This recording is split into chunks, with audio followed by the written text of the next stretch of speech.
Good morning everyone, my name is Michelle. I hope you're doing well. We are here at quite a high creek today. I've seen it a lot higher. A lot of my audience I think also watch Voices Behind the Wall. So a lot of you who are listening to this video right now will have seen Cher's lives from last night, my time. If you haven't seen those lives, then let me explain quickly what went on. And I'm just going to give my opinion, and then I'm going to go on to talk about motive and how law enforcement handle that. So I talked about this yesterday, that the night before last, Cher and Mr. Cher did a live, and Don and Candus rang in. The phone call was private.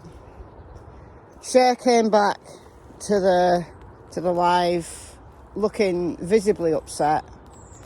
Some people are saying it's staged, some people are saying it's just for money, and my personal opinion is that wasn't staged, but that's just my opinion, and I said all that yesterday.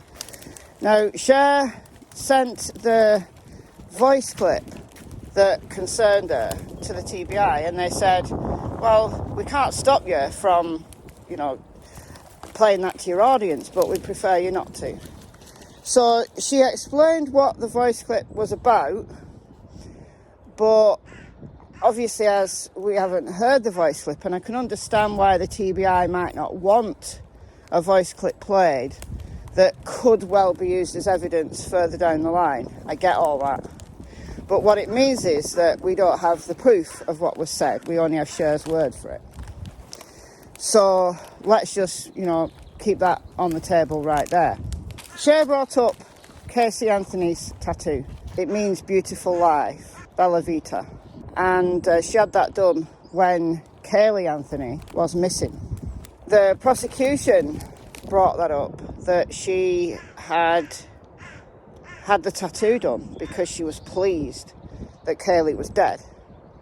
The defence put a different spin on it and said it was in honour of Kaylee's life, that it was a beautiful life. The little life that she had was beautiful. The defence, in Cassie Anthony's case, played a blinder, but it shows how easily motive, the real motive, can be spun. The jury, in Cassie Anthony's case, weren't convinced by the prosecution's evidence, and she walked free. Cassie Anthony's motive, we'll never know, because the law has deemed that there's enough reasonable doubt in that case not to convict. So this is why it's got me thinking about motive and the way that law enforcement, the way that the court system views evidence. And if it is indeed true that Don and Candus talked about their children and said that, it was easier now, it was a more beautiful life now, that the children aren't there. Well, of course, we've all seen the drunkenness, the way that they've conducted themselves in the 6 months that the boys have been gone, right? The boys were taken after Don kicked off. He put the internet as to blame for that, but in actual fact, what he told Jace for justice back at that time, when the boys were taken, she's stuck. Oh, come on, Tilly, you can do it.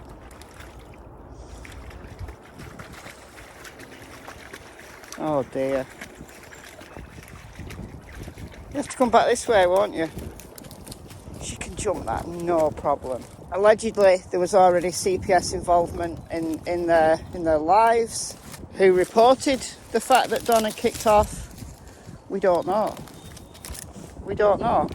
Because those details, rightly, should be secret. Now, the boys, you're filthy. Allegedly, you know, Don and Candus have been having their house remodelled so that it's fit for when the boys come back.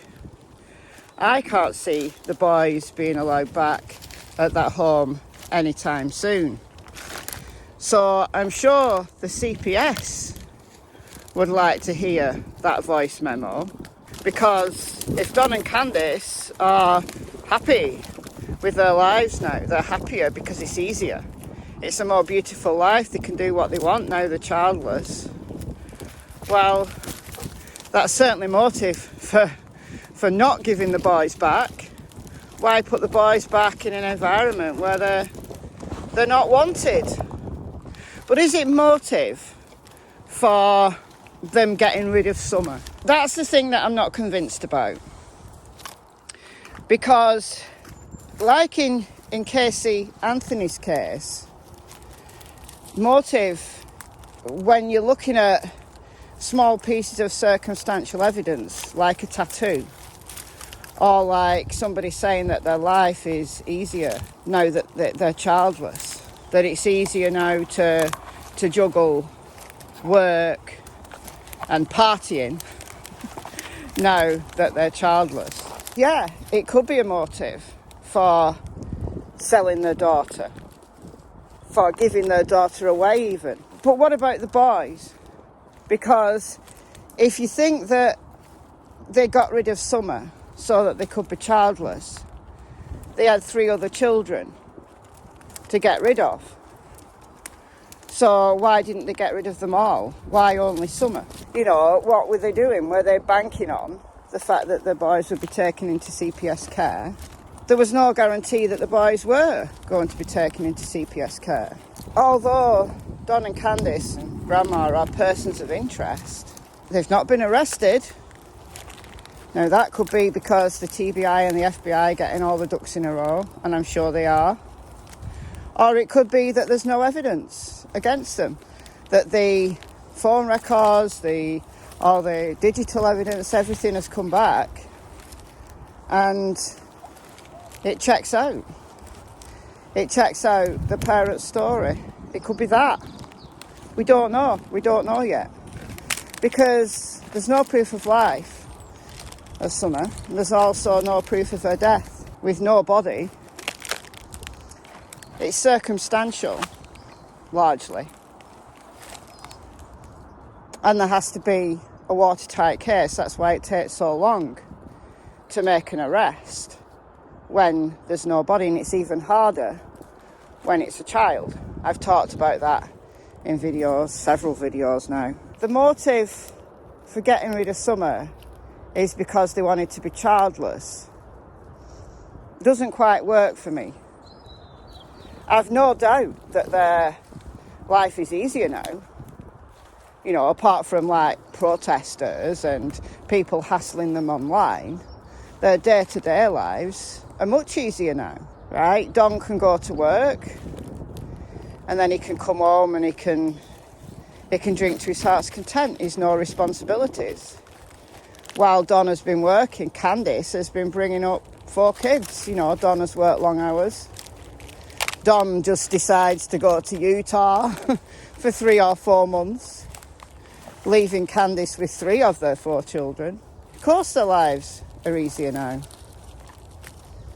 But it doesn't quite work for me, just in logical terms, that would be the motive for getting rid of Summer. In my mind, if they wanted to be childless, they'd have orchestrated a terrible accident that would have got rid of all the children. Or they'd have surrendered them to the CPS. You can always do that. Now, I've made this comment in my Facebook group and I've had some interesting responses that, well, they couldn't surrender all the children to the CPS because Summer was being SA'd and they couldn't risk that being found out. And yeah, that's true. That is true. But still, I can't quite see it. Look, Don and Candus, you know, in the 7.5 months that Summer has been missing, have behaved horribly at times. They really have. You know, Cher did play a voice clip from Don having a conversation with his dad, allegedly. And it was at the time when his stepsisters, Mary and Jeannie, were talking about pressing charges against him for the SA. Circumstances against Jeannie particularly was bad. And he's admitted to it. He's on record. He's been recorded admitting what he did to Jeannie. So he rang his dad, an 85-year-old man with dementia, manipulating, in my opinion, his dad to believe that Jeannie had tried to sleep with him. And the dad didn't remember. The dad didn't know anything about that. And Don was like, yeah, you remember. Oh, come on. That is sick. That is sick. Right, Don is a sick individual, in my opinion. There's so much that you could say about Don, and just the way that he's able to manipulate people, the way he's able to control people, the things that he's got away with. There's all of that that plays against him, that makes him look as guilty as anything. If he's capable of all of those things, surely he's also capable of getting rid of his daughter. Well, who knows? But it doesn't necessarily mean that Summer's disappearance happened that way. Don could be the most horrific serial murderer possible, and his daughter still go missing for some completely different reason. We've got to kind of stay open-minded about all that. But the way that law enforcement have talked about Summer's disappearance, they haven't said a lot. They've kept largely tight-lipped. The last thing we heard from the TBI was Leslie Earhart's press release from the 15th of December, at the 6-month anniversary of Summer going missing. And they said they're not ruling anything out. There's a very real possibility that she just wandered off and got lost in the mountainous terrain. They're not ruling out anything. They're not ruling out foul play. They've previously said that there's no evidence of an abduction, that Sheriff Ronnie Lawson has said that the scream that Jodie Sue heard is unfounded. We've got evidence from footprints, from scent alerts, but we haven't had that officially, formally from law enforcement. But we know Dave Rader's talked about it. Dave Rader's been aware of it. It's not just come from anonymous people on Reddit or Facebook. These things were actually investigated by law enforcement. We know that. I think we can trust Dave Rader on that one. So there's things there that are intriguing, that lead you to believe that Don and Candus weren't responsible. But then they behaved so horrendously that it's easy to see why lots of people think they are. And they are on the table. They are absolutely on the table. Oh, the wind, the gust. I'm keeping a very open mind, shall we say, because there's so much else, and there's other people that you just kind of think, I've got a bad feeling about that person. The way law enforcement have spoken about Summer's cases is interesting. I'm following the case of another missing child. This is 4-year-old Cody Bigsby from Hampton, Virginia. He's going into the 3rd day of being missing. And I put the latest press conference from the Chief of Police on my other channel, Michelle Walks. Go and check out my other channel, where I cover a wider range of cases, and I do a series called Where Is. I try to do one a week, but sometimes I do 2 a week, sometimes I don't do any. But I'm covering Cody Bigsby, and in that press conference, the Chief of Police just came out with it, that the evidence isn't stacking up against Cody's father. They clearly do not believe the story that the father has told. They won't issue an Amber Alert because he doesn't fit the criteria, because they don't think he was taken. So you have to kind of juxtapose that with the way that law enforcement have dealt with Don and Candus. that they too have kept their options and their theories open. I don't know whether it means anything. I just find it interesting. But let me know what you think in the comments below. I've been Michelle. I hope you're well. I'll see you in the next video. Goodbye from Miss Tillington and Miss Cassie Springer.